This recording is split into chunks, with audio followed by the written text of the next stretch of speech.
What is good, Osiris here, stuck in the middle. Thank you so much for joining. Today, on my mind is this thread that I saw a couple days ago, on crime. Uh, the mayor of DC posted on Twitter, just this very general safety type of tweet, said auto theft is a crime of opportunity. Follow these steps to reduce the risk of your vehicle becoming a target. Just common sense stuff. Just think critically through what you're doing. Don't leave stuff out, that kind of stuff. Then this person replied to it with what I consider an amazing thread. And this is not mine. I just want to read it and go through it. Sometimes I just want to let things sit on their own. I might have some takes on it, but I want to just kind of scan through this. One of the best threads I've seen on Twitter. I don't even know who this person is. Remember, I talked about thinking critically. It matters who the person is ultimately. I mean, it helps to get that information, but the content is the content. The monopoly on violence must be understood not just as a prescriptive matter, only the state has moral authority to use violence, but also a descriptive one. All violence within the state flows from the state. Crime, riot, and general anarchy are the state's responsibility. A state is responsible for the crimes of its citizens, much as a man is responsible for the acts of his children or his dog. He may not be guilty of biting, but he is guilty of omission. A state, by definition, can control its citizens. It is guilty when it omits to do so. People like to discuss whether the death penalty should exist. They ignore that. Objectively, it always does. Whether the state chooses to carry out executions or not, every murder it fails to prevent is a death penalty. These are bars right here. Woo! I need to find out who this is. Woo! This is writing. This is good stuff. Every assault is a corporal punishment. Every theft is a taking.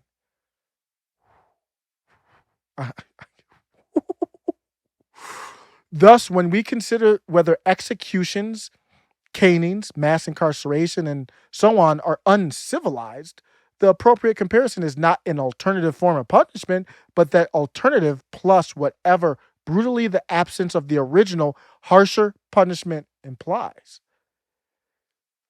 Canings may be less civilized than no caning.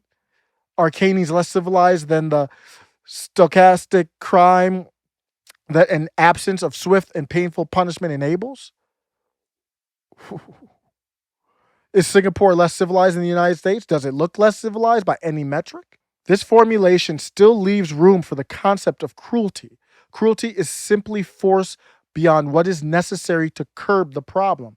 It has nothing to do with romanticism about the dignity of man. Man's dignity is also offended when he is the victim of random street violence. Because the state's enforcers cannot be everywhere at once, the state may choose to let citizens defend themselves. When the state neither enforces the law nor allows private citizens to defend themselves, that is anarcho-tyranny. The monopoly on violence belongs to the criminal. In such a system, we must conclude that it is the criminals themselves who enforce the will of the state. If the monopoly on violence belongs to the criminal, then the criminal is the state. Am I reading this for real? Did this dude really write this? I mean, this sounds like philosophers I would read in my philosophy, intro class back in college. I mean, except it's written, it's easier to digest. Whoa. I don't think you heard me. I'm going to bring that back one more time. Because the state's enforcers cannot be everywhere at once, the state may choose to let citizens defend themselves. When the state neither enforces the law nor allows private citizens to defend themselves, that is anarcho-tyranny. The monopoly on violence belongs to the criminal. In such a system, we must conclude that it is the criminals themselves who enforce the will of the state. If the monopoly on violence belongs to the criminal is the state. This is like really solid based libertarianism type stuff.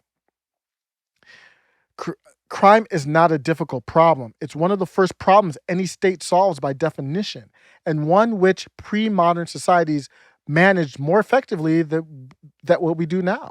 The problem is a state which refuses to take accountability for its own power. This is talk to me, talk, say something. If tell me where this is off right now. It's so appropriate with the Derek Chauvin trial going on right now. Right now. What happened with the whole Derek Chauvin, George Floyd situation? He goes to the store. He's using allegedly fake money. I don't know if that was confirmed or not, but he's using money. They thought it was fake, called the cops. He came. He looked like he was on drugs, whatever, resisted arrest. Crime is not a difficult problem. It's one of the first problems any state solves by definition, and one which pre modern societies manage more effectively than we do now. The problem is a state which refuses to take accountability for its own power. So now the state is going after Derek Chauvin. That's a distraction from the issues within the state. Did the state train Derek Chauvin to do what he did? Then the problem would be with the state, right? Do we need to send police officers? I talk to my brother about the Chauvin trial all the time, text him. And he's like, well, do we really need cops involved for a Confederate counterfeit 20? I I don't think so. I mean, I don't know what the answer is, but what's the state has to handle that. What's the best way to address that? And the problem is a state which refuses to take accountability for its own power, meaning where it uses the power, where it doesn't use the power. And with this distraction about race and the state going after one police officer, that's not the state holding anything accountable. That's the state pointing fingers at this one guy. So you don't look at me. The crown lies heavy, as it should.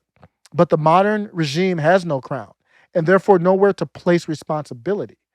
The violence of lawlessness is more obscure than the violence of the state. The cathedral prefers to obscure state power. The cathedral prefers crime.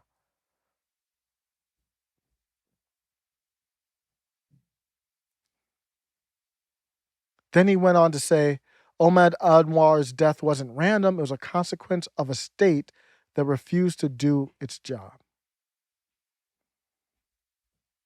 That's all I have to say. I'm gonna have to look up who this is. I'm still absorbing it. I just can't believe I can go on Twitter and just see this comic machinist intrachromancer Kashiwagi. I, there's no website link or who is this? Wow. Only about 7,000 followers. Amazing. Amazing stuff. Well, I'm going to let that sink in. I have his information right here. Or I don't even know if it's his or her, actually. I have their information right here. Feel free to check it out. Follow me on Twitter. And there's some stuff on there. Don't think Twitter is some trash, like a website with nothing but trash and stupid memes. And there's some of that, which is good to take your mind off of things, but that was special right there.